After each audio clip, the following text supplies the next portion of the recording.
Hey y'all, it's Anime Caveman. Today I'm going to be reviewing the 18th episode of Golden Kamuy. And I gotta say, right off the bat, this episode is the best episode of Golden Kamuy by far, at least by my perspective. Because, seriously, in just a few episodes, when they first introduced Tanigaki, I'm really surprised that the anime was able to take a seemingly throwaway character like Tanigaki, because I thought he was gonna fucking die way earlier when they introduced him.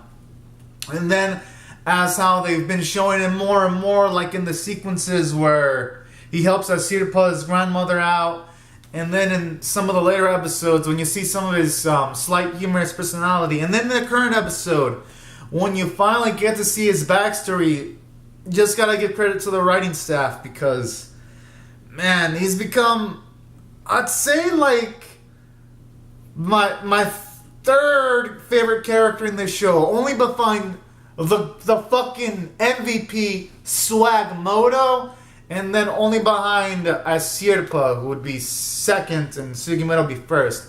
So, gotta give props to the episode for that. It took me, it put him that high in for me.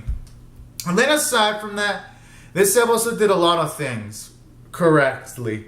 For one, it was nice to finally get to see that Sugimoto and Tanigaki actually met way earlier, when you have Tanigaki think about his past.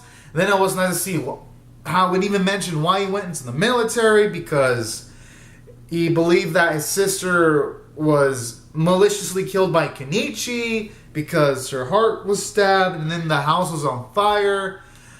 And then this episode did such a good job of throwing a twist, and this is how anime should throw a twist, because it did a great job of framing it, making someone believe that Kenichi could have been the one that murdered the sister maliciously. And then even in a few moments in the episode when the flashback was still on, I was thinking, man, I hope Tanigaki kills this motherfucker. And then back in my mind, I'm thinking, maybe they'll save this Kenichi fellow for, like, maybe later on in the series, or maybe he'll be one of Tsurumi's men or some shit. I don't know.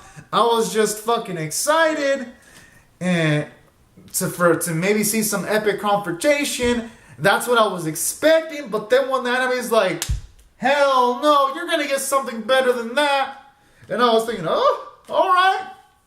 And then when it revealed that Kenichi actually in the past, like when these Russians were like going towards the Japanese, blowing themselves up, and then when you see Kenichi actually save Tanigaki's life, and he like takes like this explosive impact, then when this final words, not knowing who the person he's talking to is, but when he says, please give this message to Ani Tanigaki-sama, and then when he says that, the whole story about how he had a beautiful wife that was way above him, that he felt like didn't deserve. And then when he mentioned shit like how he had to stab his wife in the heart because her wife was dying of smallpox, and she didn't want to tell anyone in the family, and she wanted to die quickly and painlessly, because when people are left behind with smallpox, they usually get killed by animals when they're defenseless. And then when Kenichi mentions that he wanted to die with Fumi, which was the sister of Tanigaki, but then when the sister's like, no, just stab me in the heart and burn the house and don't tell the family, I was like, fuck.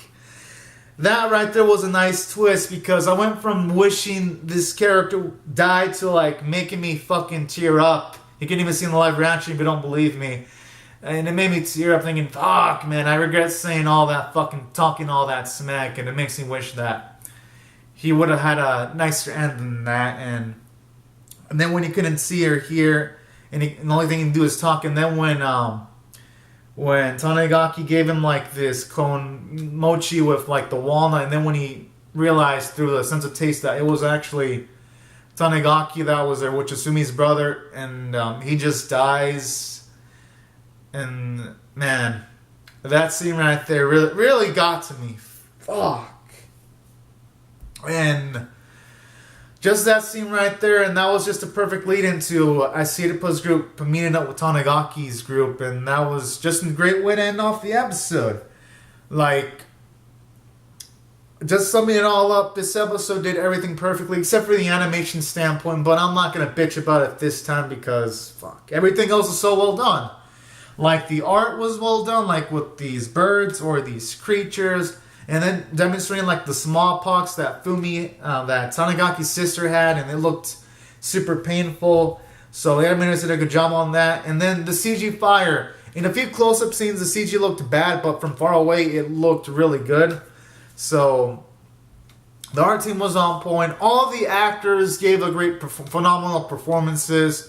Especially Kenichi's actor. Even though he was there for one episode, he made an impression. Like, he really legitimately sounded like a dude about to die. And he sounded like a man being torn up as he was talking. So the actor did a great job. Tanagaki's actor did an amazing job. Seriously. And then even in dim moments, they even like put in like subtle, small jokes in, like, after Tanagaki told his story, it was nice when to try to make some... when Tsunemi was talking with Tanagaki to try to make him feel better, Tsunemi said something like, "Can you give me one of those konimochis with like walnuts?" But he didn't say it with his usually joking tone. He said it in like sort of like an emphatic tone that we usually don't even hear Tsunemi talking usually, and that just made that scene even better. So yeah. This episode just had multiple great scenes. So from a character standpoint, it's perfect. Tanagaki characterization, Kenichi characterization. So that's perfect.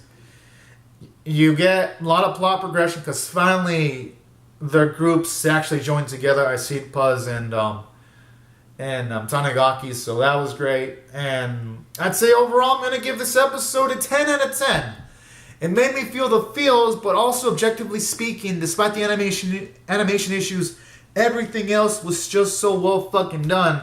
And this was just like the best Golden Kamuy episode. So anyways, guys, comment your thoughts on the episode below in the comment section. Rate the video. Subscribe if you want to see more reviews. And I'll see you guys next week. If you subscribe for more, share the video if y'all want to. And I'll see you guys and gals next week. Bye-bye.